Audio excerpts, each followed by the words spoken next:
Sometimes, I forget he's not a boy anymore. The sound of Roy's footsteps on my porch, unhurried, familiar, always with that rhythmic lightness, pulls me out of the book I'm reading before he even knocks.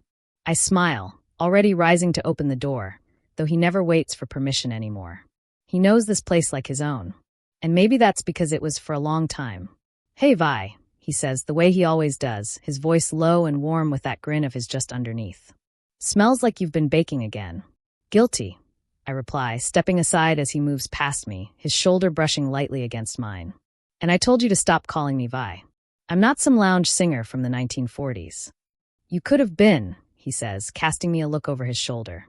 "You've got that smoky, old-school elegance. Kind of timeless." He says it like a joke, like he's just teasing me, but there's something in the way his eyes pause on mine for half a second too long that makes my breath catch just slightly. I shake it off and follow him into the kitchen, where the scent of cinnamon and apples still lingers. "Sit," I say, pointing to the stool across from the counter. "You look like you haven't eaten all day." "That's because I haven't," he says, running a hand through his thick chestnut hair and slumping into the seat like he belongs there. He always did. Ever since Olivia, my older sister, started working double shifts at the hospital when Roy was still in diapers, this house became his second home. I was in my early 20s then, barely finished with college myself. I'd babysit him for days at a time. Olivia would drop him off with an apologetic smile and tired eyes, saying, "Just for the weekend, Vi." But weekends blurred into weeks, and before long, Roy wasn't just my nephew, he was my shadow. We grew up together, in a way. I taught him how to ride a bike, how to cook pasta without burning it, how to apologize without using the word, but he taught me patience, tenderness, the weight of responsibility, and something I didn't realize until years later. How deeply someone could embed themselves into your bones without ever asking to. And now here he is, 25, taller than me, confident and kind, with this quiet thoughtfulness that sets him apart from most people his age. Still, for all his presence, there's a hesitance in him. A quietness. "So," I say as I set a plate in front of him. "Any updates on the dating front?" He groans, burying his face in his hands. "Don't start." "Come on, Roy," I chide, folding my arms. "You're not shy. You're not awkward. What is it then?" He chews slowly, then shrugs. "I don't know. It just doesn't feel right. With anyone." I lean on the counter, studying him. "Doesn't feel right, or you're not trying?" He looks up, and for a moment I see it. The flicker of something unspoken in his expression. "I try, but it's like I'm going through the motions. Like I'm performing. I say the right things, do the right things, and still, it's like they don't really see me." There's a vulnerability in his voice that tightens something in my chest. I reach out, covering his hand with mine. "Being seen is rare," I say. "But don't mistake being unnoticed for being unworthy. Maybe the problem isn't them. Maybe you're just waiting for something deeper." He doesn't answer, just stares down at our hands. His thumb moves slowly, brushing against mine once, then twice. Not intentionally, maybe. But I feel it. Too aware. Too aware of a moment that should feel maternal, should feel safe and natural. But instead hangs there, soft and charged like the pause before a summer storm. "You always make things make sense," he says finally, his voice quiet. "It's easy to make sense of other people," I reply, withdrawing my hand gently. "Harder when it's your own heart." He nods, then leans back in the stool, stretching his arms behind his head. "You ever feel that way? Like something's missing, and you don't know what it is?" "All the time, I think. But I don't say it. Instead, I walk to the sink and rinse my hands, watching the water swirl like it might carry the heaviness away. "I used to think I'd figure it out," I say after a moment. "Find that perfect person, that spark. But sometimes, I think the people we need the most aren't who we expect. And the ones who know us best, we overlook." When I turn back around, Roy is watching me with that same stillness he's had since he was a child, like he's reading something deeper beneath the words. I wonder what he sees. "I think that's why I'm always here," he says suddenly. I blink. "What do you mean?" He shrugs, but it's not casual. "Because you get me. And when I'm with you, I don't feel like I'm trying. I just feel, right?" There's silence in the kitchen. Not uncomfortable, but dense. Layered.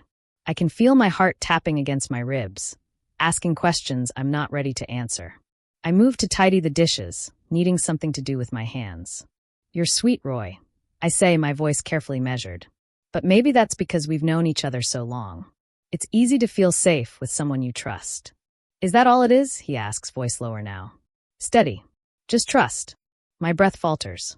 I don't turn around. He doesn't press. He never does.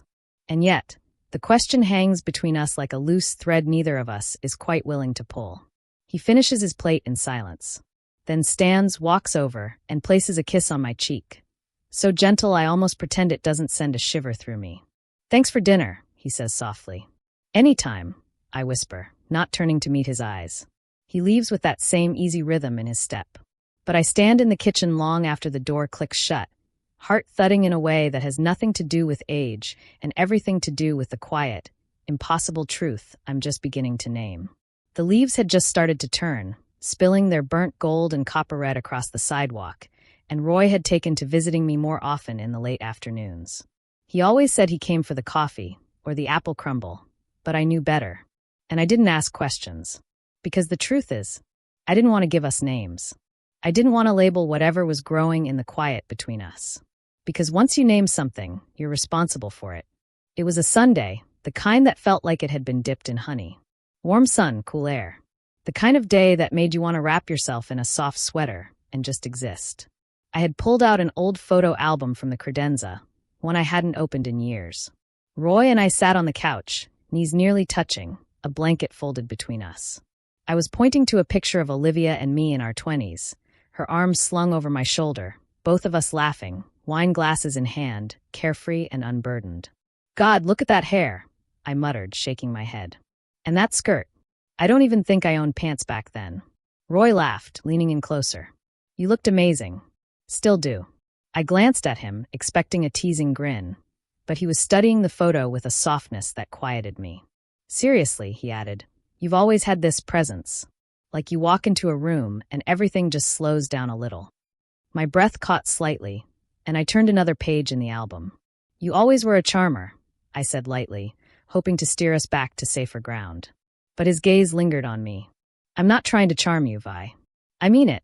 I didn't look at him. I couldn't.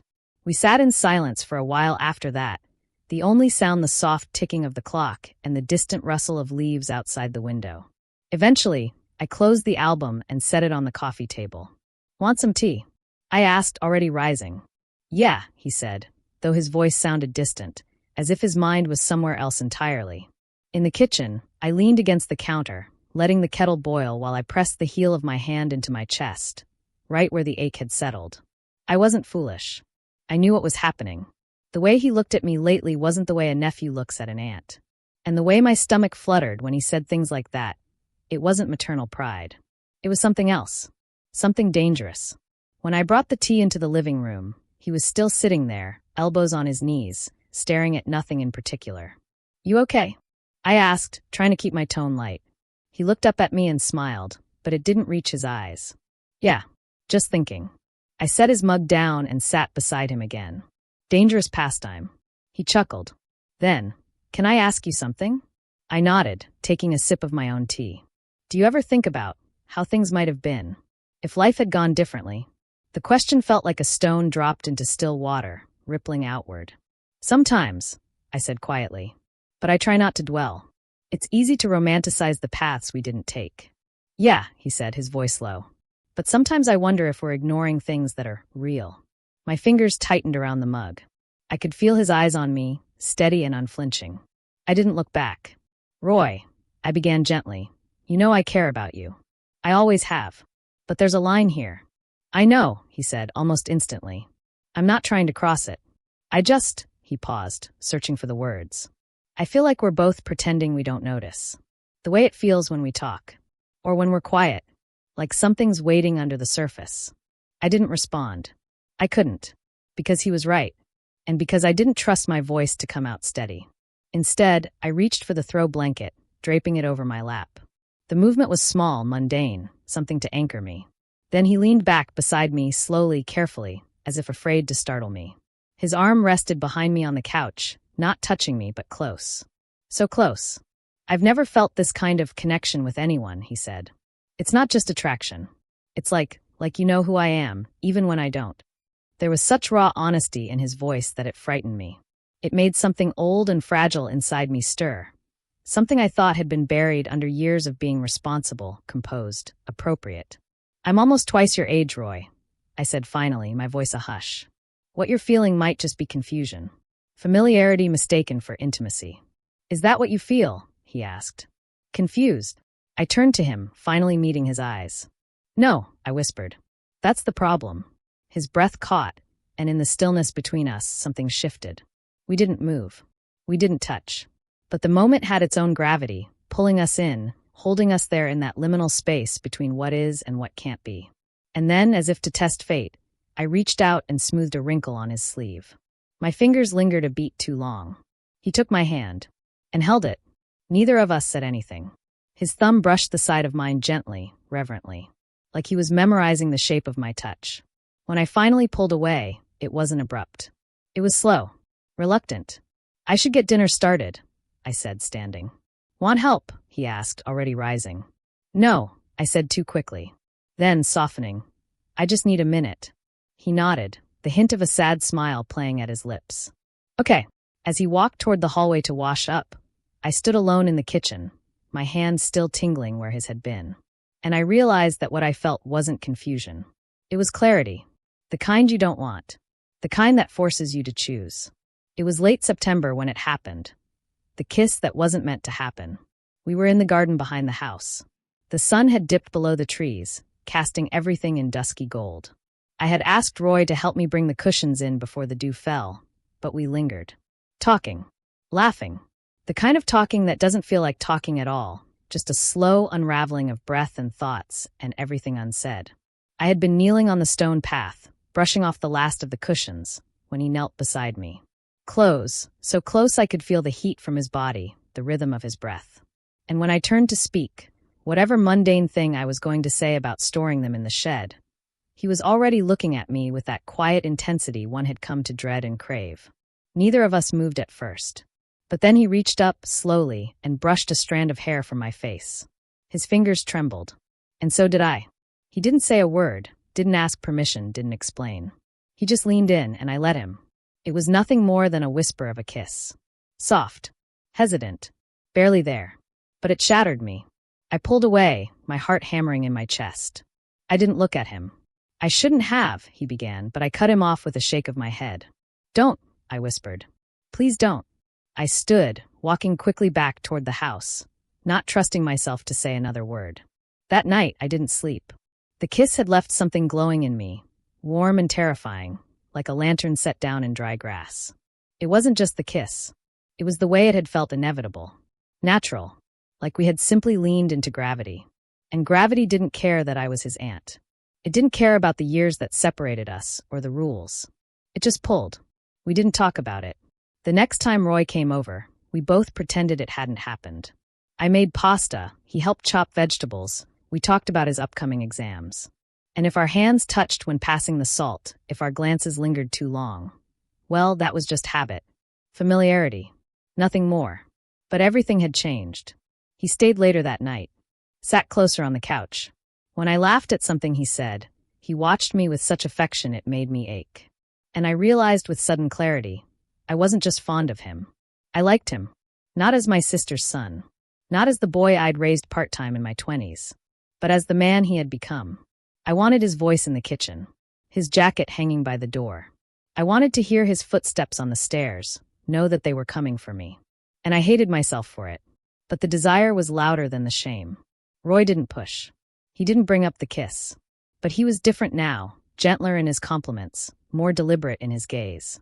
He'd look at me when he thought I wasn't paying attention, like he was memorizing me. And then one night the phone rang. It was Olivia.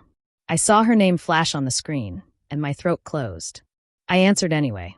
"Hey," I said, trying to sound breezy. "Vi," she said, her voice tight. "Can we talk for a sec?" My heart dropped. "Of course. Everything okay?" There was a pause. I could hear her moving around, probably in her kitchen, pacing, the way she did when she was trying to find the right words. "It's Roy," she said finally. "I'm worried about him." I swallowed. "What do you mean?" "He's been acting strange lately. Not in a bad way, he's happier, actually. Softer. But distracted. Distant. Like he's living in two worlds." I said nothing. "And there's this glow about him," she went on. He's been humming, smiling to himself. You know how he gets when he's in love. In love. The words hit me like a slap. And I asked him, Olivia continued. I asked if he was seeing someone, and he just smiled and didn't answer. Which means something. I laughed, though it sounded wrong in my ears. Well, he's 25. Maybe he's just finally met someone nice. I hope so, she said, sighing. I just wish I knew who it was. He spends so much time at your place. Has he said anything to you? I froze. She was quiet on the other end. Why? She asked. I cleared my throat. No, nothing specific. We talk, sure, but he doesn't tell me everything. He's a private guy. That's true, Olivia said. Still, I have this feeling, and you've always been close with him. If you do find out who she is, tell me, okay? Of course, I lied. I will. We said goodbye a few minutes later, but I barely remembered the end of the conversation. I sat there, the phone still in my hand, staring out the window into the dark. Roy was in love, and I knew exactly who with. I covered my mouth, as if that could hold the truth in. I couldn't tell Olivia. Not just because it would ruin everything, but because a part of me didn't want to give it up. Not yet. Not while it was still fragile and unspoken, and flickering softly in the quiet spaces of my house. That night, I found a scarf he had left on the back of the chair. I picked it up, held it to my chest, and I closed my eyes. There are certain silences that speak louder than words. After Olivia's call, I didn't see Roy for 2 days. I didn't text him. I needed space. I needed to remember who I was, who he was, and how fragile the thread was that we were pulling tighter every time we were alone. But on the 3rd day, he showed up anyway. No warning. No hello. Just the sound of his key turning in the lock like it always had when he was younger. I was in the kitchen, peeling apples for another pie I didn't have the appetite to finish. I looked up as he stepped inside, his eyes finding mine instantly, like he'd been holding his breath since the moment he left. You haven't been answering me, he said softly. I know. He took a step closer. Are you okay? I opened my mouth, then shut it. I wanted to say no, but I wasn't ready to let him see how much his absence had rattled me. Instead, I said, I talked to your mother. He stilled. She asked if I knew who you were in love with. His jaw flexed. And I lied. The silence that followed was deep. Sacred. Roy crossed the room slowly, like I might vanish if he moved too fast. When he reached me, he gently took the paring knife from my hand and set it on the counter. His fingers lingered on mine, then curled around my wrist. His grip wasn't tight, just sure. I didn't mean for this to happen, he said, his voice rough. But I'm not sorry that it did. I looked up at him, really looked at him, and there it was. All of it. The tenderness. The devotion. The kind of love that doesn't burn bright and fast, but smolders steady and deep, like coals that can warm a house. I tried to be the adult, I whispered. I tried to be responsible. He touched my cheek, brushing back a loose strand of hair. You've been responsible your whole life. I'm your aunt. You're Viola, he said. You're the woman who taught me how to be kind. The one who made me feel seen before I even knew who I was. I couldn't speak. My throat had closed around something too heavy, too raw. Then, so gently I almost didn't feel it, he leaned forward and kissed me again. This time I didn't pull away. It wasn't hurried or reckless. It wasn't desperate. It was a kiss built on years of quiet knowing. A kiss that unfolded like a secret we'd both kept for far too long. When we parted, our foreheads rested against each other's. We didn't speak. We didn't have to. From that moment on, something between us shifted. We didn't label it. We didn't call it what it was, not out loud. But we saw each other differently now. We moved through my house like it belonged to both of us. He brought groceries without asking. He learned how I liked my coffee. 2 creams, 1 sugar, not the other way around. He fixed the leaky faucet in the bathroom without me asking and left love notes inside drawers I'd find days later. We didn't make plans. But he stayed. And our love started there, in quiet hours, in glances, in the way his hand would find mine beneath the dinner table. In the long, tangled conversations about books and dreams and the people we used to be. We were careful. No one knew. Olivia thought he was still single, and maybe she was relieved. Maybe she was waiting for him to grow out of whatever mood he was in. We never talked about her again. Not in relation to us. Sometimes Roy would come over late, long after the porch light had been turned off, and we'd sit in the living room without speaking, just wrapped in each other's presence. He liked to rest his head in my lap while I ran my fingers through his hair. He'd hum quietly, sometimes half asleep, like a boy again. And I just looked down at him, heart full and aching, knowing no one in the world would understand what we had. And that was okay. It belonged to us. I learned the map of his hands, the way they moved when he spoke, how they hesitated at the small of my back as if still unsure of their welcome. I learned the slope of his shoulder when he leaned into me, how perfectly it cradled my cheek, how much younger I felt in his arms, and how much older, too. Wiser. Wanted. We never talked about the future. It wasn't that we were avoiding it. It was just that we were living something impossible. And impossibilities don't plan ahead. They live in the moment. They take each breath like a borrowed one. And still, I couldn't help imagining. What if this never ended? What if we stayed in this soft, secret rhythm forever? Sometimes I caught myself imagining him in the kitchen, years from now, humming while he diced onions for dinner. Imagining the way his hand would find mine in the middle of the night. Imagining what it might feel like to say, "I love you" out loud, without the weight of shame pressing down on it. Because I did love him, more than I'd allowed myself to believe possible. And I knew, without question, that he loved me. One night, as we lay together beneath the worn quilt on my couch, his arm wrapped around me, I whispered it. "I love you, Roy." His body went still. Then, slowly, he shifted to look at me, his eyes so open, so full of something that made my chest hurt. "I've loved you since I was old enough to understand what love was," he said. "I just didn't know how to say it." I kissed him softly, and we stayed that way for a long time, wrapped in each other, breathing slowly, like the world outside didn't matter. Because for us, in those moments, it didn't. We had found something the world wouldn't understand. But that didn't make it less real. It just made it ours.